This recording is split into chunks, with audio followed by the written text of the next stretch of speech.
রৌদ্রোজ্জ্বল সকালে নিজ বাড়ির উঠোনে টার্কি পরিচর্যায় ব্যস্ত বুলবুল। সঙ্গে আছে তিতির সহ দেশি মুরগিও, আছে আরও কিছু।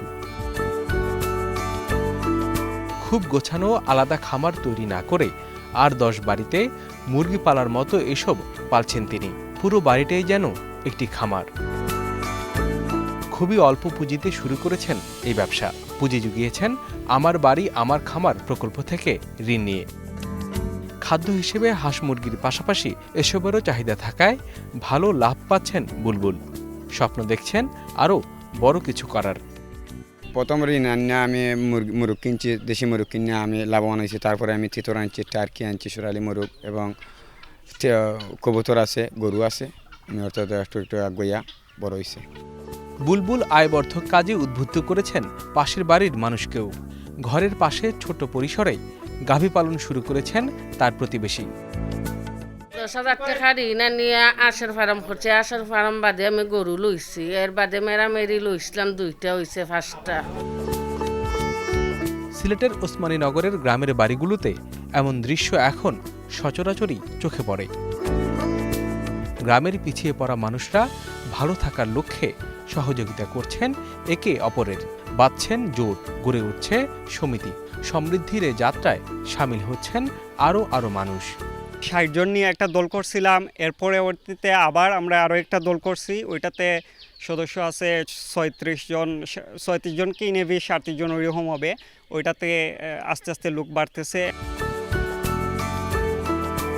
সিলেটের নতুন ও ছোট উপজেলা ওসমানীনগরে এমন সমিতির সংখ্যা ৫২-র বেশি, আর পুরো জেলায় যে সংখ্যা ছাড়িয়েছে ১২০০। এই উপজেলায় সমিতির সদস্য প্রায় ২,০০০, আর জেলায় এই সমিতির সদস্য সংখ্যা ৪০,০০০-এর বেশি। সমিতির সফলতায় এখন উপজেলা পর্যায়ে পৌঁছে গেছে পল্লী সঞ্চয় ব্যাংকের শাখা। ফলে গ্রামীণ মানুষরা সহজেই পাচ্ছেন ব্যাংকিং সেবা। এখানে সমিতির যারা সদস্য সবাই লাইভলি রয়েছে, অর্থাৎ সবাই সক্রিয় রয়েছে। কোনো সমিতি আমাদের এখন ডেড অবস্থায় নেই। লাইক যে ঋণ নিয়েছে এখন আর ঋণ নিচ্ছে না, সামনে নিবে না, এরকম নয়। তারা রেগুলার ঋণ নিচ্ছে, ঋণ পরিশোধ করছে। এসব সমিতি সাধারণ মানুষকে মুক্তি দিয়েছে মহাজন আর এনজিওর যন্ত্রণা থেকে। গ্রামীণ জনপদে কমেছে এসবের দৌরাত্ম্য। এনজিও থেকে লোন আনতে গেলে ওনারা কি চায়, ওই যে বাড়ির দলিল চায়, এই চায় সেই চায়। ওনারা কি করবে, ওনারা এই দলিলটা নিয়ে মর্গেজ করে ফেলবে।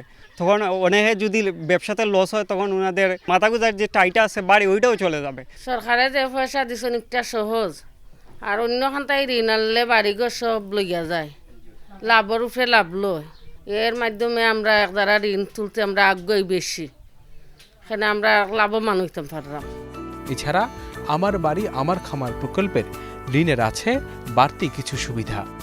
সমিতিটা দরকার আমাদের, যেমন গরিব যে যারা আছি এরার লাগি সুযোগ সুবিধা অনেক ভালো। এখানে কারণ হচ্ছে কি, আর ঋণটা আমরা ধীরে ধীরে পরিশোধ করতাম পারি। ঋণের হার, লাভের হারটাও কম আছে। এটা লাভ আছে, আস্তে আস্তে দিতাম পারলাম।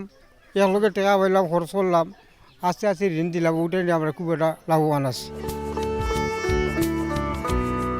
আর এসব ঘিরেই তৈরি হচ্ছে আর্থিক সচ্ছলতার পথে সুখের অভিযাত্রার নতুন গল্প।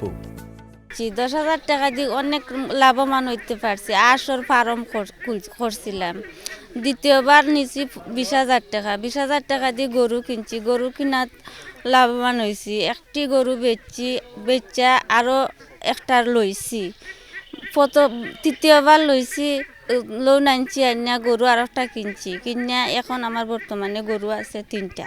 আমি নিয়ে আশ্রয় মনে করেন, আমি একজনের বাড়ির তাইকা এগুলা করলাম।